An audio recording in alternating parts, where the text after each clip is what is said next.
Hey everyone, today we're looking into the purple add-ons, looking at their meaning, significance, and story they have behind them. For this video we won't be going over every add-on, as many don't have too much of a meaning. There's some characters, for example, that just have more literal add-ons like Trapper or Skull Merchant, where the add-on is more of an attachment to their power, so there's not much for me to discuss there. Therefore, I'll simply be touching on the ones I find interesting and worth discussing. All-Seeing Blood is said to represent the Krafrabai symbol, to show the entity watching over us. The symbol is also written in blood. This holds a lot of weight, I think, with it being a core theme of Wraith's story. The entity was watching over his life since a very young age, leading him to his current point. Now in the realm, this continues. Shadow Dance Blood was the other I find interesting. The Yuarak symbol, representing dark synergy, is printed in blood on the bell. The idea of dark synergy is really disturbing, likely being a literal blood bond between the entity and Philip. It's the idea that the two together are stronger, and it's maybe a form of manipulation on the entity's part, where it's assigning value to Philip.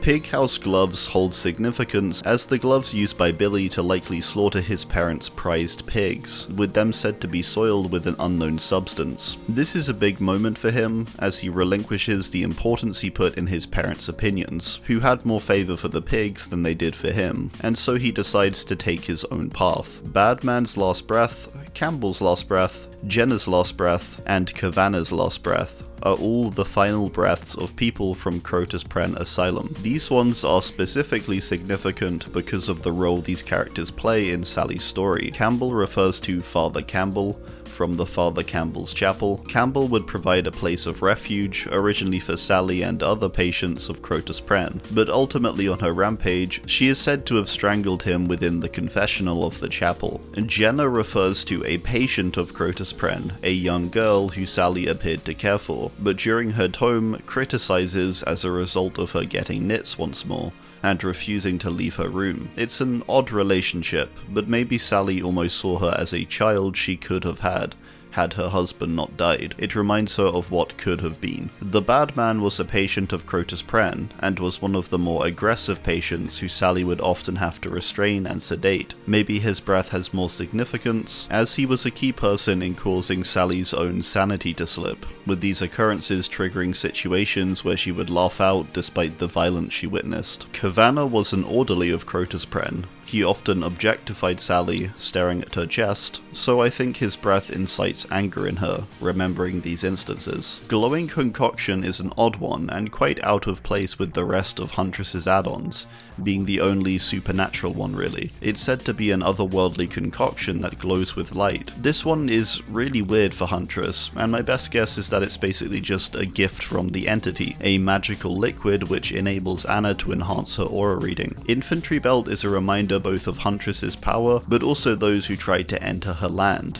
It likely incites anger and motivates her. Wooden Fox is a toy, likely crafted by Anna's mother. This add-on actually appears too on one of Anna's other cosmetics, which is pretty cool. A reminder of her mother and her subsequent death is likely a very powerful motivator, and makes many emotions arise. Lock of Hair is more than likely a piece of Judith Meyer's hair, or possibly even Laurie's. It's more than likely Judith's, as it seems she is the only person who is able to bring emotion of any kind to Myers, with this emotion stemming from his first kill, which is pretty creepy. Scratched Mirror and Vanity Mirror I believe are both from the same instance of just before Judith is killed by Myers, one visible on her desk and the other she holds, which is likely scratched as a result of Myers' attack. These are more than likely just reminders of this event. Tombstone Piece, much like the full tombstone, incites similar things. Myers stole the tombstone from Haddonfield Cemetery and placed it onto one of his victims' beds during the original Halloween. The chip piece could be from the struggle of moving it. Scarred Hand is said to be the hand of the villager butcher that Lisa fell captive to. The butcher likely incites lots of anger in Lisa, as he was more than likely the one who would cut the flesh from her. The remaining hand is probably Lisa's own doing, after she escaped and defeated the villagers. It's stated to hold trapped life essence within, and so the butcher is still living within the hand, which is kind of messed up. Rusty Shackles Shackles are the shackles that held Lisa, and are visible still on Grim Pantry. They hold significance as they are the things that forced her to call upon the entity. They too hold life essence, maybe from some of the other captors. Granma's heart is from another village member, the Elder, and likely leader, which I imagine is why Lisa removed her heart. The Granma appears to have been the cook of the village too, with the offering Granma's cookbook, which presumably belongs to her. The village Granma importantly reflects Lisa's own grandma, who warned her against the use of hexes. This too has trapped life essence. Disfigured Ear is from a boy in the village who was deaf. I guess it goes to show that when Lisa embraced the entity's power, there really was no one who was safe. Calm, Discipline, Order, Restraint, Carter's notes, are different notes made by Doctor on his electroconvulsive therapy. These are all notes he seems to have read, which he then applied to the trial, with them said to be charged by his new entity-given power, the Carter Spark. They are all stated to be experimental, which likely makes them truer to Doctor's own nature. Award-winning Chilli is actually from the Texas Chainsaw Massacre 2, when a member of the Sawyer family wins a chili competition, the chili of course being filled with less than desirable ingredients. This add-on has family ties, and also ties to Bubba's tastes. Z-Block is one of the wooden blocks from Badham Preschool, it being the letter Z and being burnt on all sides aside the Z side. I think this is meant to be more symbolic of Freddy. The burning is of course from the parents of the children Freddy abused burning him, and the only visible side being Z is likely just symbolic of sleep, like zzz.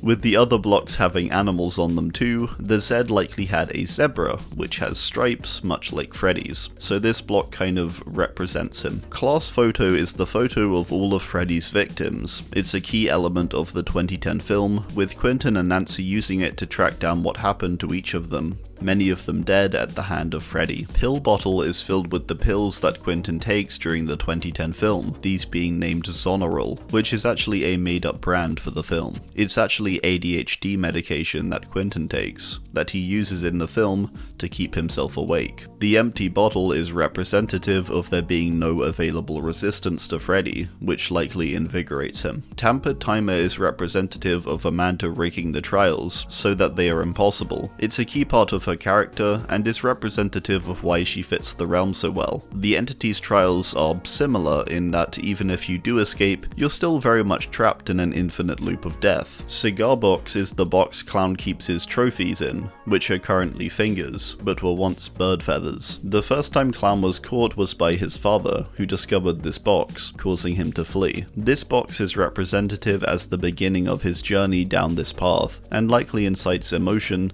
as it contains his most prized possessions. Dried cherry blossom is likely from the Yamaoka family gardens, which once housed a cherry blossom tree. This was the location Rin would go with her mother to escape their father. Its dried state is symbolic of the destruction of the Yamaoka name, the death of Rin and her mother, and also their safety, I suppose. Furin is stated to have hung from the balcony of the estate. This, I believe, is referring to where Rin fell from. This being present at the time is likely enough to incite emotion into Rin. Wakizashi Saya is the scabbard of one of the Yamaoka family blades, which I believe is actually visible on the estate itself. One of the blades wielded by Rin, the other by Kazan. The emptiness likely is simply to show that Rin is wielding the family blade, a sign that she is no longer held back and is embracing that side of her. Filthy Blade is more than likely the blade used to kill the store clerk in the Legion tome lore, representative of their point of no return and how they ultimately ended up in the realm. BFFs is the flip side of this, and the more innocent side, I suppose, of Legion.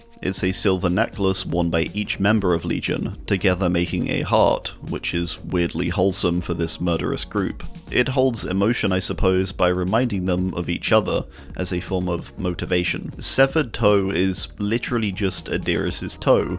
She cut it off as an offering to the gods to save a woman. It's the turning point for her, and the support she gets, where the people see just how devoted she is to them and their gods. It's since been crafted into an amulet or necklace worn by Adiris, and is said to radiate a vile power, likely because it's actually the turning point where she becomes fully devoted to her god, which was really the entity the whole time. Driver's license is important as it's the only piece of evidence potentially of Jed's true identity, Danny Johnson, even showing his face. It's the literal face behind the mask, and holds power due to how much risk it carries, and likely on a symbolic level it's the true ghost face, which likely invigorates him. Victim's detailed routine is a noted routine of Olsen's first Roseville victim. Roseville appears to have been his most well-documented string of murders, and so this beginning of his time there likely means a lot to him in a sadistic kind of way. Lifeguard Whistle I thought was the most worthwhile demo add-on to touch on.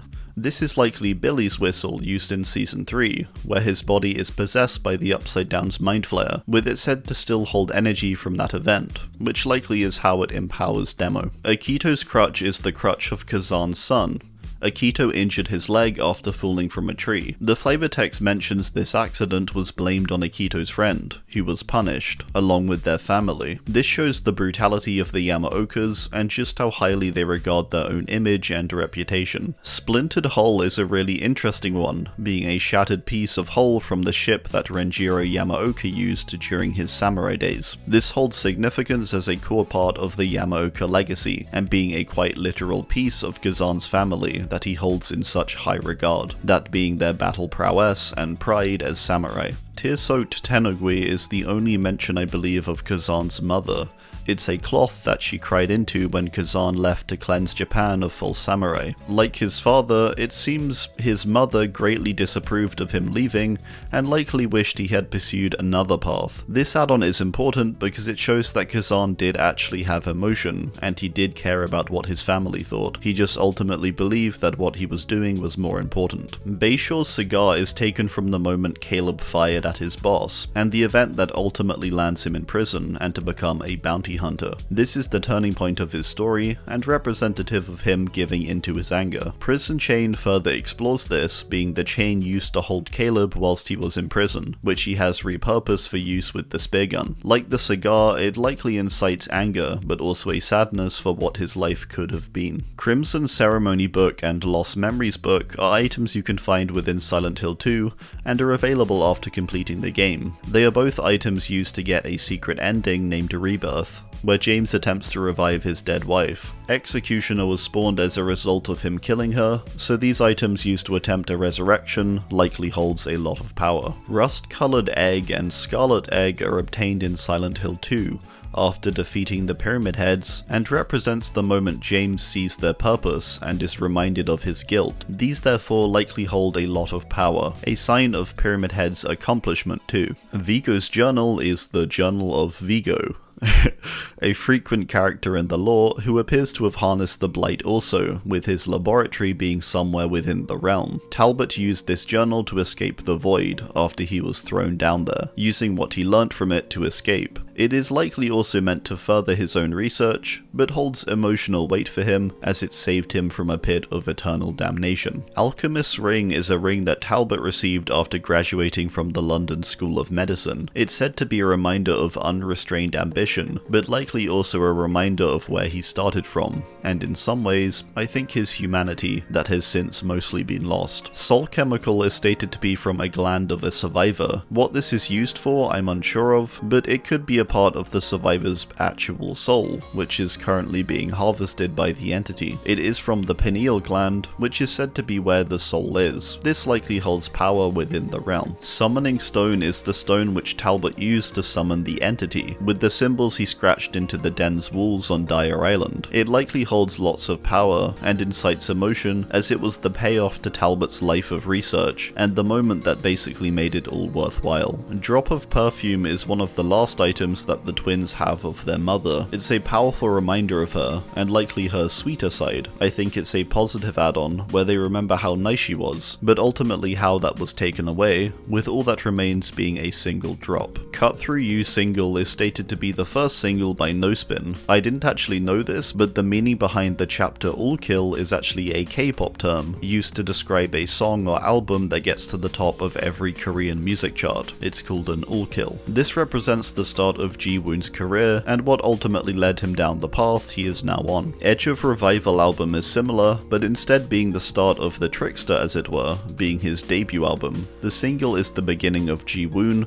and the album is the beginning of the darker side as the Trickster. Based on the lyrics and the flavor text too, the album appears to deal with the death of his no-spin bandmates, and how they burned as a result of Ji-Woon's inaction. Broken Recovery Coin represents the lack of safety, I think. The Recovery Coin is an additional obtainable item within Resident Evil 3, which provides the player with the ability to heal when it's held. It being shattered is just denying this, I guess, and likely motivates Nemesis. Depleted Ink Ribbon is similar to the coin. Ink ribbons were the original form of saving the game in Resident Evil. You would use an ink ribbon, of which there was a limited number, and it would save the game at a typewriter. This being depleted means there's no more saves, there's no more chances to come back, essentially, which likely motivates Nemesis also. Jill's sandwich is more of an Easter egg than a literal sandwich. It refers to an interaction between Jill and Barry in Resident Evil 1, where Jill nearly gets squashed, and he says she was nearly a Jill sandwich. I think that's it. I don't think it holds much significance. Maybe it extends to the many close calls Jill also has with Nemesis during Resident Evil 3. Many times she's almost a Jill sandwich. Chatterer's Tooth, Greasy Black Lens, Impaling Wire, and Original Pain are all add-ons that represent the Cenobites. Tooth is from the Chatterer,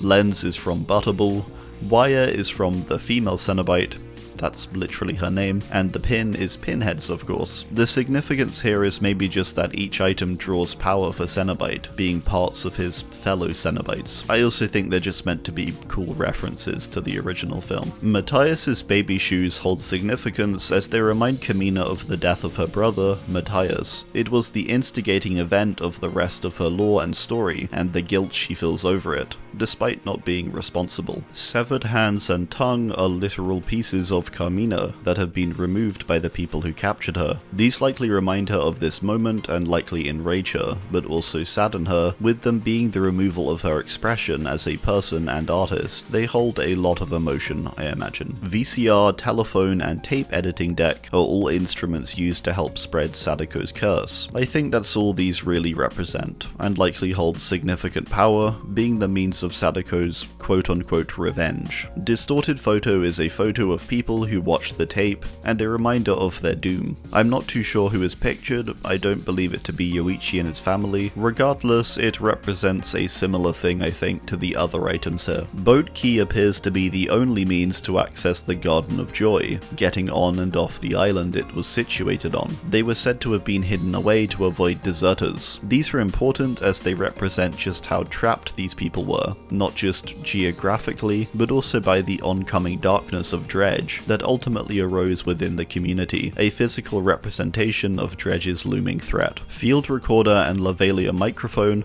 are both tools used by Haddie to record her investigations into overlaps. These hold power, I imagine, as they likely hold the recordings of Haddie's encounter with Dredge, her thoughts and feelings at the time, the sounds and such, which ultimately invigorate Dredge, it likely feeding on the fear. Green Herb is the main recovery item of the Resident Evil series. That's basically all I have to say about it. Being an add-on for Wesker is a little odd, as it's more of a survival item. Helicopter Stick is from Resident Evil 1, when the helicopter carrying the STARS members crashes. The add-on infers that this was caused by Wesker. This is a very important add-on, as it's ultimately the beginning of the entirety of Resident Evil, with all subsequent events at the Arklay Mountains happening due to this crash. Uroboros Vial appears to simply be a vial of Uroboros. This is kind of Wesker's magnum opus, as it were, so it likely fills him with lots of motivation within the trials. Lightweight Greaves is a symbol, I think, of Tarhos's own belief in his abilities, essentially, with these lightweight greaves said to provide less protection, but mention that nothing could stop him anyway. There's an arrogance to it, but for Tarhos, likely provides motivation and a more aggressive side. Nanomachine Gel is the most interesting add-on from Hux, as it appears to be the same substance used in his Mori. It's supposed to be a healing gel, but can be reverse engineered to cause harm. On a smaller scale, it's representative of Hux as a whole, a being made to assist and aid humanity, turned into a weapon to destroy it. Alright, well, that's gonna do it. Let me know any interpretations that you may have to add to these ideas, or any add-ons you think would have been worth mentioning that I didn't cover down below. Thanks, and goodbye.